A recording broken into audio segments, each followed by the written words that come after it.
One of the major challenges our world is facing today is climate change.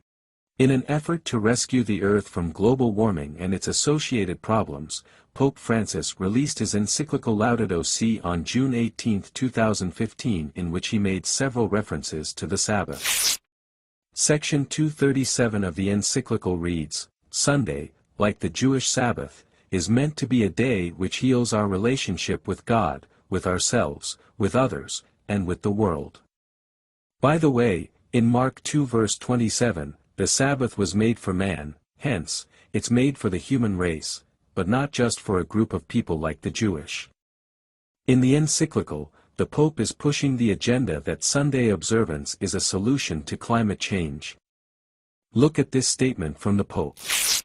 "Keeping stores open on Sunday is not beneficial for society, Pope Francis. Listen to this.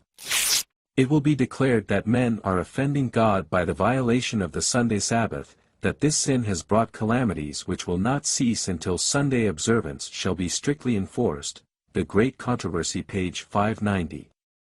This has started and it is gaining grounds. But really? Is Sunday observance really the solution to the problems? Listen to what the Bible says in 1 Thessalonians 5 verse 3, "While people are saying, peace and safety, destruction will come on them suddenly." So my friend, when you see these things happening, you have to watch carefully and pray fervently. After the release of this encyclical, there have been several reactions or responses from other people. Let's look at some responses. From the White House. Statement by the U.S. President on Pope Francis's encyclical.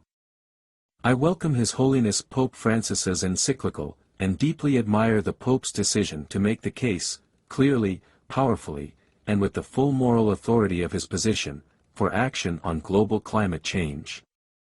Look at this statement here. "I believe the United States must be a leader in this effort. Remember the image of the beast we have studied about, check the card on the screen for the image of the beast." From U.S. Department of State. The Secretary of State John Kerry. The Pope's powerful encyclical calls for a common response to the critical threat climate change poses to our common home. His plea for all religions to work together reflects the urgency of the challenge. From the Parliament magazine. "Sunday work is a danger to our health and safety. Sundays are traditionally a day of rest and leisure and should remain as such," argues Thomas Mann.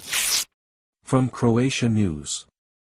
"Catholic Church wants to ban working on Sunday." From Pacific Standard. "Growing concern over climate change is creating interfaith dialogue." Listen to this. Interfaith appeal. "The Pope doesn't expect this movement to just be a Catholic thing," said longtime Vatican observer Robert Mickens, English editor of La Croix International in Rome.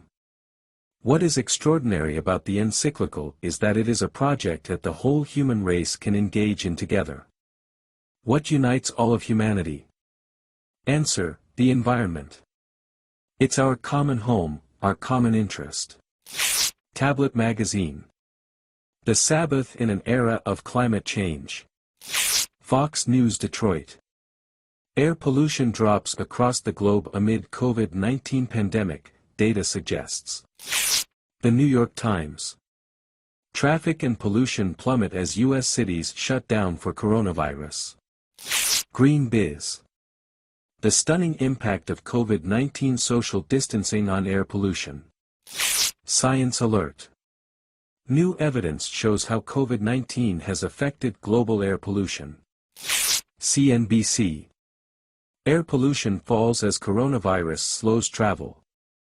Just in case you're wondering what COVID-19 has to do with this, I would say very much. The reduction in human activities due to COVID-19 restrictions like movement and a significant slowdown of social and economic activities has had a positive impact on our environment and climate. Looking from this angle of the COVID-19 effects, I won't be surprised, and you shouldn't also be surprised if you wake up one day and all the newspapers are filled with a call for global Sunday rest for the environment to recover. The Great Controversy, page 592. Even free America, rulers and legislators, in order to secure public favor, will yield to the popular demand for a law enforcing Sunday observance.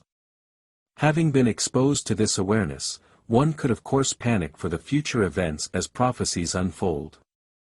But instead of panicking, let these developments be reasons for you to build a healthy relationship with the Lord. He will rescue his own in all circumstances, whatever may be the case. Isaiah 46 verse 4. I have made you and I will carry you, I will sustain you and I will rescue you. Watch the video below about the seventh-day Sabbath or the one on top for updates on the Sunday observance.